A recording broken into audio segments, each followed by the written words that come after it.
8 anyos nga batang lalaki nga kritikal sa ospital sa Jensan. Human gikulata sa kaugalingong amahan, mipanaw na. Kini gumikan sa grabing bunog nga nahiagom sa bata. Sospek nga amahan, pasakaan og kasong parricide. Dugang detalye sa report ni Tony Humamil. Nakaangkon og mga bali ug bunog sa lawas ang 8 anyos nga bata nga si Yuri Canlaon. Human gikulata sa kaugalingong amahan niini sa ilang balay sa Templado, Barangay Fatima sa General Santos City, kadlawon niadtong Martes. Nadala sa ospital ang biktima. Paglabay sa pipila ka adlaw nga kritikal nga kahimtang sa ospital. Ang alas 3 sa kadlawon adlong Huwebes, namatay kini sa ospital. Sa investigasyon sa kapulisan, lango matod pa sa ilimnong makahubog ang amahan. Rason nga iyang nahinay ka ng bata o gibusdak pa sa ilang higdaanan. Giilang sospek nga amahan nga si Roy Canlaon Jr., 34 anyos. Dahil daw sa kanyang kalasingan, so hindi daw alam ang kanyang ginagawa ni ma'am.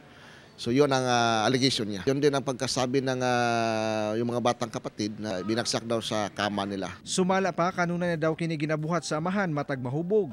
Base na sab sa pahayag sa mga silingan og paryente sa bata. Saysay sa usa ka igsuon sa biktima. Unang nadapatan sa iyang amahan ang manghod nga babae niadtong tungura. Dayon gikulatan niini ang biktimang si Yuri, kinsa nahinaykan pag-ayos sa ilang amahan. Ana-ana karon sa selda sa Police Station 7 sa Barangay Fatima ang suspect. Gisulayan sa GMA Regional TV 1 Mindanao og kuha ang pahayag sa amahan.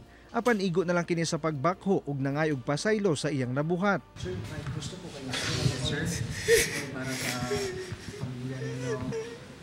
Ano gusto mong sabihin po?